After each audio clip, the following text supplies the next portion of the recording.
हाय लोगोफोर गिबि गिबियावनो नोंथांमोन बयखौबो आंनि अबंसा ब्लग चेनेलाव खुलुमनायजों लोगोसे आंनि गोसो गोरबोनिफ्राय गोजोन हामलायनाय बावहरनाय थाबाय स' नैबे समावहाय आङो दङ जों बयजोंबो मोनथिजानाय सिनायजानाय रुपसिं आदा बिथांनि सेराव नैबे समावहाय दङ आरो आंनि चेनेलाव आदा बिथांखौ गिबियावनो बरायग्रोनाय थाबाय स' जों बयबो सिनायो आदा बिथांखौ स' आङो गिबियावनो आदा नोंथांनि गुबै सिनायथिखौ होनो थाखाय खावलायबाय गिबियावनो अबंसा ब्लग चेनेलनि गासै साबस्क्राइबार भिउवार्स गासै लोगो नोंथांमोनखौ आङो खुलुमनाय जासिहरबाय दा दिनै माने आं नोंथांजों मोगा-मोगि जानो मोननानै जोबोद गोजोननाय मोनदों थारैनो आंनि मुङा जाबाय रुपसिं मोसाहारि आं जाबाय उदालगुरि डिस्ट्रिक्ट खैराबारिनि प्लास आङो माने बुंनो थाङोब्ला जा समनिफ्राय मेथाइ रंजानाय बाजानायखौ माने खोनादों बुजिनो मोनदों बे समनिफ्रायनो थारैनो आङो रंजानाय बाजानाय मेथाइ बायदिसिनाखौ आं मोजां मोनोमोन गोजोननाय मोनोमोन बे हिसाबैनो जोंनि खैराबारि हालामाव माने रंजालि बैसागोआनो जा जिखुनु कालचार प्रग्राम जा हारिमुआरि बिफानावनो जा आं गोग्गोमै बाहागो लानानै आं गावखौनो गोजोननाय मोनोमोन रंजानानै बा गोसोखौ गोजोनग्लाय होनो मोननानै बा गुबुन माने अडियेन्सखौ माने रंजाहोनो मोननानै आं गोजोननाय मोनदोंमोन दा बे हिसाबै फैयै दिनै बे कालचार लाइनाव फैनो हादों माने आदा नोंथाङा माने उन्दैनिफ्रायनो माने हारिमुजों नांथाबना फैदों हारिमुनि माने बारहावाजों गोरोबफानानै दासिमहालागै दं आरो बेजों लोगोसेनो आथिखालाव एसेब्लाबो गोजौ फारसे दावखोनो हादों स' आदाया आथिखालाव माने सावथुन मुलुगावहाय दं स' आदानि फार्स्ट सावथुना बबे सावथुनाव नोंथाङा आगान होजेनदोंमोन बबे सावथुन होनब्ला आङो 2015 मायथाइयाव गिबि सावथुन जोंहा जौगाखां फिल्म प्रडाक्सन होननाय जों प्रडाक्सन मोनसे खुलिदोंमोन बेयावहाय जोङो गिबि हिसाबै बोराइ बाथौनि महिमा बे सावथुनखौ जों बानायजेनदोंमोन बेनिफ्राय एक्सुवेलि बोराइ बाथौनि महिमा जि सावथुनखौ जों बानायजेननायाव गोबां मानसिफोरनिफ्राय माने मोजां गाज्रि जोङो माने बाथ्रा ओंखारदोंमोन मानो होनब्ला बोराइ बाथौनि महिमा होननाय लोगो लोगो बोराइ बाथौ होनोब्लाबो जोंनि बर' समाजनि गिबि धोरोम नोंथाङा बर' आं बर' जोंनि धोरोमा मा होनब्ला बाथौ होनना बुङोब्ला बे बाथौखौ बोराइ बाथौनि महिमा बुंनानै बोराइ बाथौनि महिमा नाम लानानै बेखौ फिल्म आकाराव जुदि लांनो थाङोबा बेखौ बोराइ बाथौखौ नोंथांमोना बोरैबा लांगोन नामा गतिके बोराइ बाथौनि मुंखौ लायालासिनो बोराइ बाथौनि महिमा मुं दोनालासिनो गुबुन मायाबा दोननो हागोन नामा अनेक अजन फैखांदोंमोन जोंनि गेजेराव खिन्थु जोंनिया जाय स्क्रिप्ट राइटार लकेश्वर बसुमतारी बिथाङा बुंबाय जे नङा जा मुं दोनबाय बेनो थागोन मानो होनब्ला आङो A to Z स्क्रिप्टजों गोरोबनानै बे बुस्थुखौ दोननाय जादों ओमफ्राय जोंहा जायबा डाइरेक्टर बेजों रायज्लायबाय डाइरेक्टर बिराद माने नर्मेल माइन्डनि मानसि बिराद माने मोजां मानसि लोगोसे बिथाङा मुम्बाइआव अलरेडि कर्स खालामना फैनाय मानसि प्रबिन्द्र दैमारि बिथाङा धेकियाजुलिनि बिथाङाबो बिदिनो एकदम माने जोंनि बाथौ धोरोमनि मानसि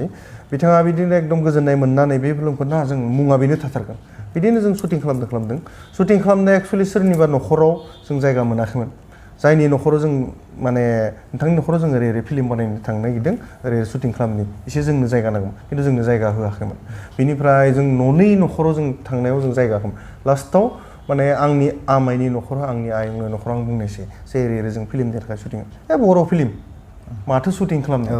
बर' फिल्मा बोरै जायो जोंथ' मोनथिखागोन ना बेफोरबायदि माने कमेन्ट आरो बिसोर जोंनो खिन्थु जायगा होनो नागिराखैमोन बिनि उनाव अब्लाबो जोङो आंनि न'खरनि मानसि बिसोरनो आङो माने जबरदस्ति आं बिबाय आरो जायगाखौ बिनायनि उनाव बिसोर जोंनो होबाय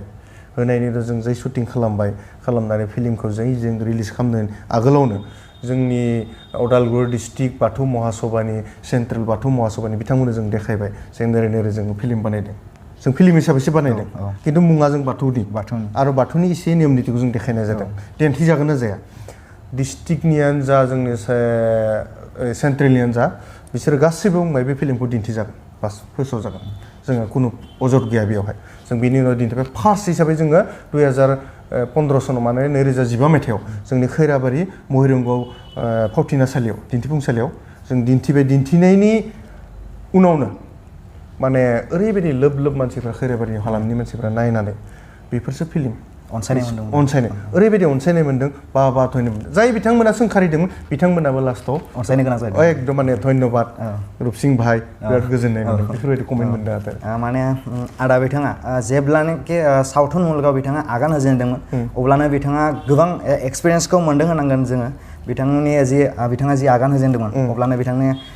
गोबां एक्सपिरियेन्स मोनदों गोबां जाथाय जाबोदों स' बिदिनो गोबां एक्सपिरियेन्स मोनदों आदाया स' आथिखालाव नोंथाङा 2015 निफ्राय स्टार्ट खालामदों स' आथिखालाव लागैहाय नोंथाङा मोनबेसे सावथुनाव बाहागो लायखो एबा रुल लाबोदों आङो दा बर्थमान फार्स्टआव बोराइ बाथौनि महिमा बेनिफ्राय जाहैबाय बाथौ थान्दै दागो बेनिफ्राय जाहैबाय मोनफिननाय बराद बेनिफ्राय जाहैबाय गुवाहाटीयाव मोनसे प्रडाक्शननिमोन धीराज बर'नि बिथांनि बेयाव सोलो थांनाय 2018 सनाव बेनिफ्राय जाहैबाय जिउ दावरि होननाय उदालगुरि बेनिफ्राय जाहैबाय देग्लाय जे जोंनि प्रडाक्शननि जौगाखां फिल्म प्रडाक्शननि बिसोर गासै आं 7टा फिल्माव अलरेडि रिलिज जालांजोबखाबाय बेनिफ्राय दा नै 2020 सनाव माने 2020 सनाव आथिखालाव बर्थमान बखालि होननाय मोनसे सावथुन जों अलरेडि शुटिंआ जोबलांबाय दा बेयावहा किसुमान खामानि दंबयो बेखौ जों कमप्लिट खालामजोबाखै बेयाव माने खोब मोजां स्ट'रिया मानो होनब्ला अरुप मोन्नानै डाइरेक्टर बिथाङा जाहैबाय मरिगावनि अलरेडि बिथाङा नेसनेल एवार्ड मोनखांनाय माने एसामिस फिल्मनि आइडियर होननाय फिल्माव बिथाङा नेसनेल एवार्ड मोनखांदों दा बिथाङा बखालि होननाय मोनसे सावथुन बानायदों दा बे सावथुनाव माने आं बाहागो लाना थाबैनो गोजोननाय मोनदों बे सावथुनाव जोंजों दंफायो बलिउडनि एक्टर पबित्र राभा औ बिथाङा जोंजों दंफायो आरो बिथांनि दैदेननायावनो प्लास बुंनो हायो बिथांनि दैदेननायावनो बे फिल्मा माने आधा जालांदों होननानै बिथांनि जायगायावनो थानानै माने जालांदों दा बे हिसाबै फिल्मा जोबोद माने मोजां जागोन मोनसे आसा फारियो दायो बखालि जिहेतु फिल्म बेयो माने शुटिंआ जानानै थांबाय स' नोंथाङा 2015 निफ्राय जागायनानै आथिखालाव बोरैहाय एक्सपिरियेन्स मोनदों माने बोरैहाय आपग्रेड जानाय बायदि मोनदों नामा आपग्रेड मादों बुङोबाथ' बर' सावथुन मुलुग बा बर' हारिमु आयदायाव जोबोद माने गोजोननाय मोनदों माने जोङो गोदोआव जों नुनो मोनदोंमोन जे बर' हारिमुआव लाइनाव बर' हारिमु बिफानाव नोंथाङाबो मोसानो रोंगौ रंजानो रोंगौ मेथाइ खननो रोंगौ बा बायदिसिना खामानियाव हारिमु आयदायाव दामनो देनो रोंगौ खिन्थु बे जिनिसखौ जोङो सारा भारताव सारा आसामाव सारा दुनियाव जों देखायनो हायाखैमोन बा गुबुन मानसिया मोनथियाखैमोन दिनै जोङो बुंनो थाङोब्ला ससियेल मिडियानि थ्रुयै जों दा नै बेफोरबायदि गाव गावनि रोंगौथिखौ जों दिन्थिफुंनो हादों दिनै बे आर'नाइखौ आंनि गोदोनाव थानाय बे आर'नाइखौ जों बर'फोरासो मोनथिगौ बे जे आर'नाइ जोंनि बर' आइजोफोरा दानानै लुनानै माने बे बुस्थुखौ आखाइजों बानायनाय जायो मोनसे समायना महर आं बावैसो जोंनि दार्जिलिं डिस्ट्रिक्टआव माने वेस्ट बेंगल स्टेटनि दार्जिलिं डिस्ट्रिक्टआव मोनसे प्रग्राम दंमोन बेयाव थांनानै बे जिनिसखौ आं माने बिथांमोननो मान होदोंमोन प्रग्रामाव थांनायाव बिथांमोना बुंदों जे मा जिनिस बियो जों बुंबाय आर'नाइ बे जोंनि बर' आइजोफोरा आखाइजों दायो आखाइजों बानायो बिसोरना बाबाबो माने दा बे हिसाबै आं जों बुंनो हायो जे सारा माने आंल' नङा आं बेखौ होनायनि उनाव जोंनि आसामनि बर'फोरा माने आसामनि गुबुन बायजोआव थानाय नेपालावनो जा आपनार बे भुटानावनो था बांलादेशआवनो था गासै बर'फोरानो नुगासिनो दं मोन्थिगासिनो दं दा बेसेबां आं बुंनो थाङो जोंनि बे कालसार लाइनखौबो गासै माने सारा बुहुमावनो नुगासिनो दं मोन्थिगासिनो दं बेनिखायनो जोङो जोंनि जानाय लोंनाय मावनाय दांनाय गाननाय जोमनाय रंजानाय मोसानाय गासैखौबो जों दा आथिखालनि ससियेल मिडियानि थ्रुयै बे बुस्थुखौ जोंनि गासै नियम नितिखौ जों दिन्थिलांगासिनो दङ बा दिन्थिलांनायाव जों रावबो फायसनाङा मानो होनब्ला जोंनि समाजा माब्लाबा जोंनि हारिमुवा माने दुखिया नङा होनजागोन आरो गोरिब नङा जोंनि गेजेराव अनेक दं जों बेखौ दिन्थिफुंलांनांगोन मानो होनब्ला दा आं मोनसे बाथ्रा बुंनो सेरजा जायखौ बुङो सेरजा ना बे सेरजानि दामनाय देनाया जोबलांनो हमबायमोन खिन्थु सेरजानि ओरैबायदि देंखो बे देंखोजों जोङो नोंथांखौ गाबहोनो हायो मिनिहोनो हायो रंजाहोनो हायो दा बे सेरजानि देंखोखौ जों दिनै गुबुन हारिया लांनो नागिरबाय खिन्थु दिनै जोङो जोंनि हारिमु कालसार लाइनाव देंखोखौ जों लाबोनाय लोगो लोगो मा जाहैबाय जोङो ओरैबायदि मेलौदो देंखोजों जों रंजाहोनो हाबाय मिनिहोनो हाबाय प्लास बे सेरजा जाय बनायगिरि दामगिरि बिथांमोना माबा मोनसे उपार्जन माने माबा मोनसे बेबखाय एसे एनै सोलिनानै दा बे हिसाबै आं बुंनो सानदों जोङो हारिमु लाइनखौ अरायबो जों गोग्गो गोथां महरै जों लाखिनो नाजानांगौ निस्सय स' बेजों लोगोसे आदाया जा आथिखालाव जिथु हारिमु बिथिङाव गोबां नांथाबनानै दं स' नोंथाङा फाव खालामनायनि थुलुंगाखौ बबेनिफ्राय गिबि मोनजेनदोंमोन? एक्सुवेलि बबेनिफ्राय होनबाथ' आङो माने फाव खालामनो जोबोद मोजां मोनो आगोलाव बुंखादोंमोन गोबां मोजां मोनोमोन आरो जेरै खालामगासिनो दङ उनावबो खालामलांबाय थागोन आङो हानायालासे खालामलांबाय थागोन दा बे हिसाबै आङो दा दिनै आङो फिल्म मेकाराव थांबाय बड' सावथुन मुलुगाव थांबाय बेनिफ्राय जाहैबाय आङो मेथाइ साजोन मेथाइखौ बानायदों दा साजोन मेथाइ बानायनायनि उनाव माने गोबाङानो माने बिथाङा साजोन हिरु साजोन दाखु साजोन गुन्दा माने गोजोननाय मोननानै आंखौ जंखायो बाख्नायो बिदि माने आं बिथांमोनखौ आं साबायखर होदों मानो होनब्ला साजोन दाखु होनना बुङोब्ला नोंथाङा आंखौ थारैनो मोजां सिनायदों मोजां बुजिनो हादों बुजिनो हादों साजोन गुन्दा होनना बुङोब्ला आंखौ नोंथाङा थारैनो गोजोननाय मोनदों बे हिसाबैसो आंखौ बुंदों आं बिथांमोनखौ साबायखर होगोन दा बे हिसाबै आं बुंनो थांदों जे थारैनो हारिमु आयदायाव आं फैनो मोननानै बा आंनि गोसोआव हारिमु माबाया दंखायो हाबनानै दंखायो हयथ' थैजासिम थांगोन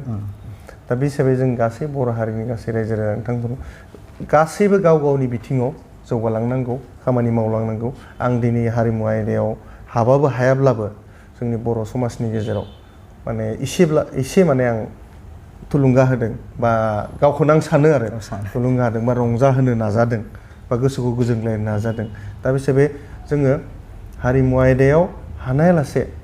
जौगाहोनो आं नाजागासिनो दङ आंजों लोगोसे आं गुबुनखौबो आं लांफालांगोन जायफोर बिथांमोना दिनैबोसो सासे बिएससि टिचार जोंनि गामिनि आंनि गामिनिनो बिएससि टिचार बिथाङा माने मेथाइखौ गाहाम मोनो माने गोजोननाय मोनो मेथाइ खननो गोसोआव खनो खिन्थु अपेनलि खना बिथाङा माने एकदमबारे आंबो मेथाइ खननो गोसो दं ओरैनो फै होनबालाय फैनानै बुंनानै बिथाङा मेथाइ दोंसे लिरदों मेथाइ रेकर्डिं खालामदों दिल्लीयावसो दंला जोंनि मिउजिक डाइरेक्टर अमर माने बर' बिथांनि स्टुडिअ लांनानै आं बिथांखौ मेथाइ माने रेकर्डिं खालामदों दा बे हिसाबै अनेक जोंनि गेजेराव दङ जाय बिथांमोनखौ आं बुङो हारिमु सिबिनो ओंखारबोनाय एक्सुवेलि हारिमुवा अराय गोथां जों आरो लाखिबाय थानांगौ आरो हारिमुआव जाय बिथांमोना ओंखारगोन हारिमुआव जाय बिथांमोना सिबिलांगोन बिथांमोननि गोसोआव अराय साफा गोग्गो थायो आं सानो आरो थारैनो बेयो स' बेजों लोगोसे आदा नोंथाङा माने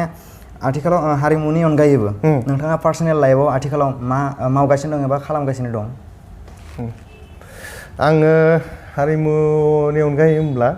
आं एक्सुवेलि पार्सनेल लाइफ हिसाबै आं बिजनेस खालामगासिनो दा बिजनेस होनना बुङोबा माने इंराजि शब्दआव बुंनाय जायोना बिजनेस नंबा एसे गोग्गोमाव बुंनाय जायो दा बुंनो थाङोब्ला आङो सासे मा बुंनो थाङोब्ला दुकानि सिम्पोल भाषायाव फालांगि दा आं मोनसे स्टेसनारि दुकान दं कस्मेटिक प्लास गिफ्ट आइटेम जुवेलारि आइटेम दङ दा बेजों लानानै आङो गावखौनो सालायगासिनो दङ आं दा बुंनो नागिरगोन जे जों बिजनेस लाइनाव फालांगि लाइनाव जोंनि बर' सुबुंफोरा जाय बिथांमोना जोंनि गेजेराव ओरैबायदि दं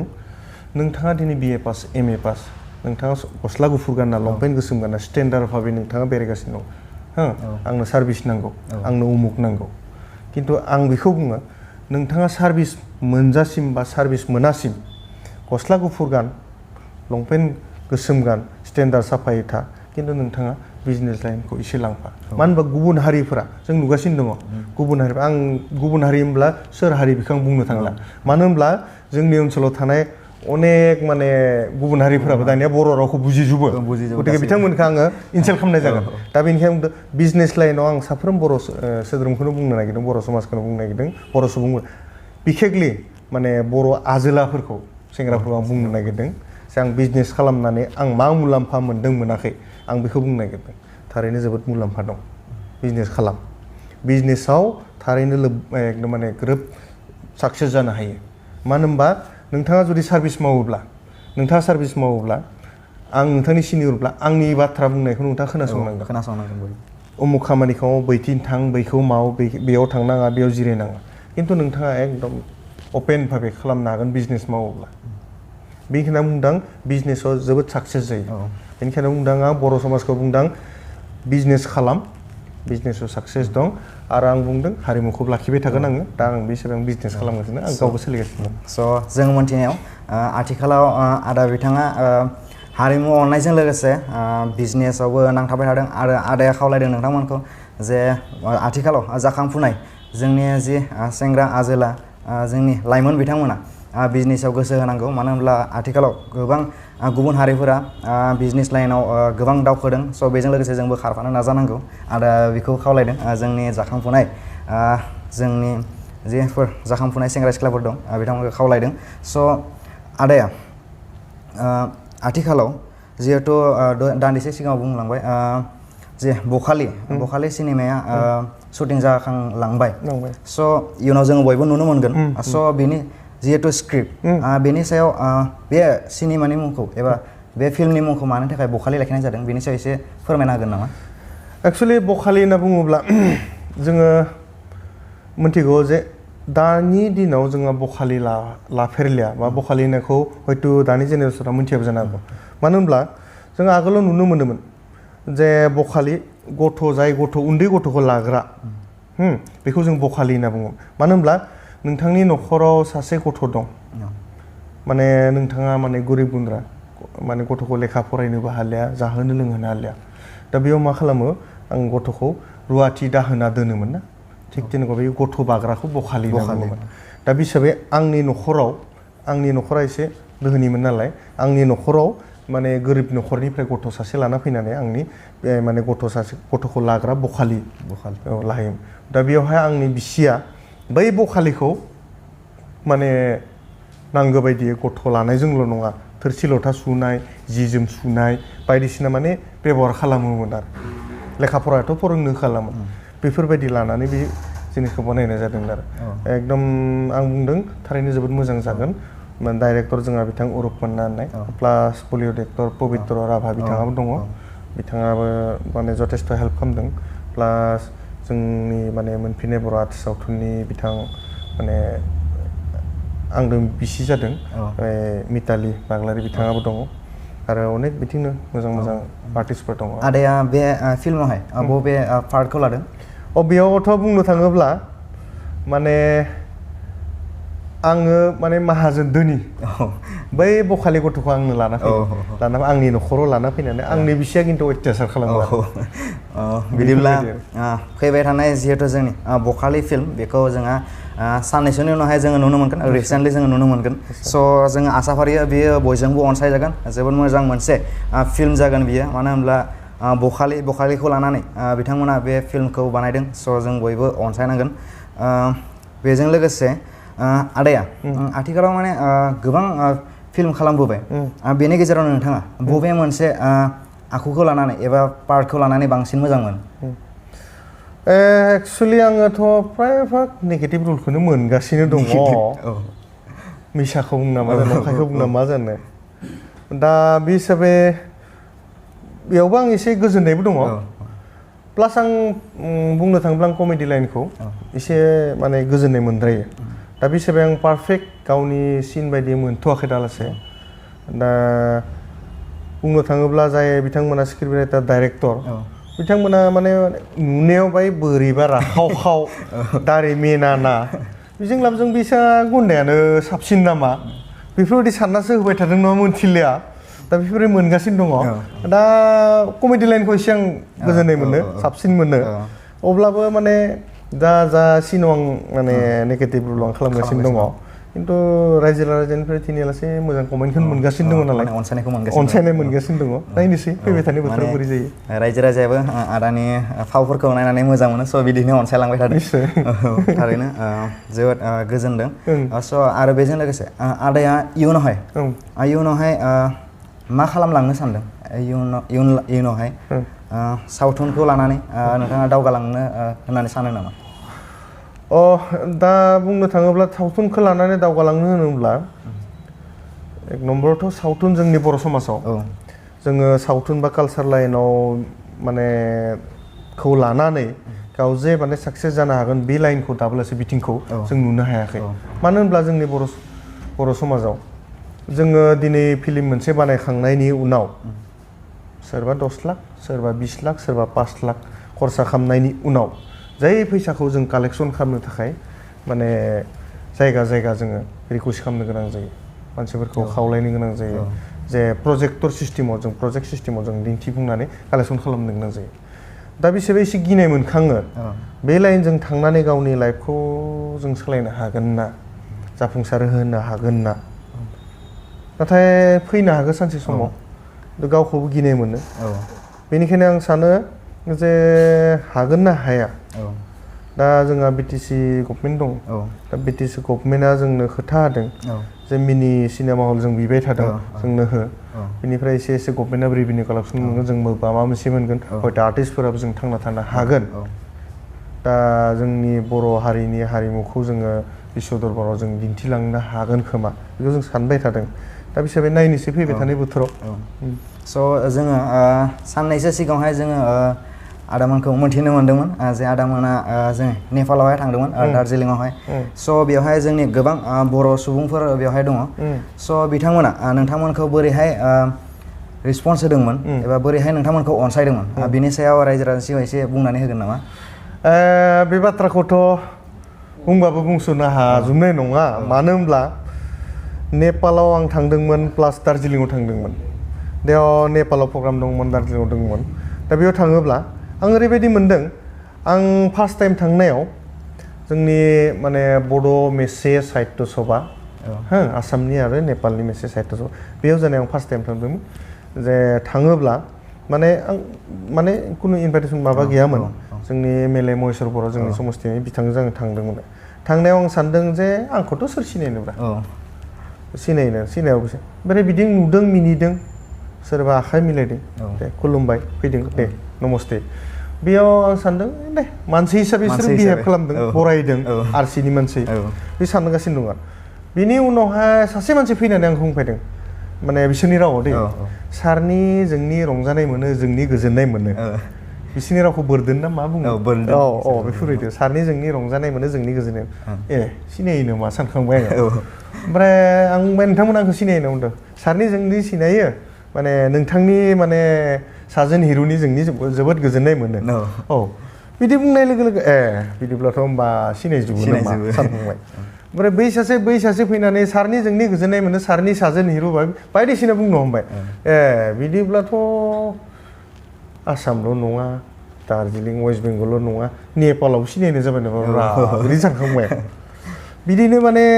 बेबो फैयो सेल्फि लाबाय फट' लाबाय माबा लाबाय न' लानायनि उनाव ओरैबायदि जेव जाबाय जोंनि MLA सार आंखौ नेबाय थादों जोंना रुमाव फ्रेस जानो थांदों बे उनाव बुंबाय बे आंखौ बुंदों आरो MLA सारा जाबायना थांनोसै ना होननानै उनाव आं बुंबाय सार मा बुंनो दा आंखौ मोजां मोनग्रा मानसिफ्रा फैनानै जुदि फट' लादोब्ला रायदोब्ला आं बिसोरखौथ' गारनो हाला बेबो नंगौ जाहैबाय बियो बिदि मानसि ज' जाजाय जेव जाफायजोब्बाय आरो जाफायनो उनाव फाग्लासो दांखै मिलाया आंखौसो सिनिमोनला नोंखौसो बारा सिनिमोन दखन बेबायदि आरोखि एसे माने कमेडि जकिं रायलाव बुंदो खिन्थु रियेलखौनो बुंदो आरो उनाव बेयाव आं आसुरित जानायसै आरो बिदिब्ला नोंथांमोनाबो नायजोबो ओमफ्राय आं सासे मानसिखौ सोंनायसै जे नोंथांमोना एक्सुवेलि जोंनि आसामाव ओंखारनाय बर'नि जिमानखिनि फिल्मानो जा एलबामानो जा कालसारेल बुंनाय जों गासैबो नायजोबो जाहैबाय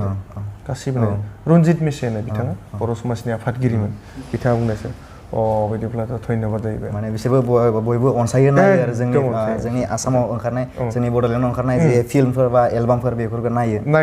अनसायजोबो स' जोङो मोन्थिदों जे जोङो नेपालनि दार्जिलिं एबा नेपालनि गासै बर'फोरानो जोंनि जे आसामाव एबा जोंनि बड'लेण्डआव ओंखारनाय सिनेमायानो जा बा एलबामानो जा बिथांमोना जोंनि हारिमुखौ गोबां अनसायो जोङो आदानिफ्राय मोन्थिदों आदामोना थांनानै गोबां एक्सपिरियेन्स मोनबोदों बेवहाय स' जोङो साबायखर होनांगोन जे नेपालाव थानाय एबा दार्जिलिंआव थानाय गोबां बर'फोरखौ जोङो साबायखर होनांगोन मानो होनब्ला बिथांमोना जोंनि हारिमुखौ अनसायो स' साबायखर बिथांमोननिसिमबो स' आदाया गोबां एक्सपिरियेन्स मोनदों बेयाव थांनानै स' आदानिफ्राय नैबे समाव जोङो बे मोगा-मोगि समावहाय गोबां खोथाखौ जोङो मोन्थिनो मोन्दों स' साबायखर आदानिसिमबो आंनि बे अबंसा ब्लग चेनेलाव दान्दिसे सम होनायनि थाखाय बे मोगा-मोगियाव दान्दिसे सम होनायनि थाखाय साबायखर स' बिब्दियैनो आङो दिनैनि जि आंनि मोगा-मोगि आयदा बे मोगा-मोगि आयदाखौ एसेयावनो दोनथ'नो सानबाय लोगोसे आदा बिथांखौ रोजा रोजा साबायखर होयो साबायखर जोबथारनायाव गासै साबस्क्राइबार भिउवार्सफोरखौ आं मोनसे खावलायदों अबंसा ब्लग चेनेलखौ जाय बिथांमोना साबस्क्राइब खालामाखै साबस्क्राइब खालाम आरो लाइक खालाम आरो बेफोरबायदि गोथाव गोदै नोंथांमोना मोनबाय थाथों इयुनाव स' रोजा रोजा साबायखर सार नोंथांनिसिम स' थेंक इउ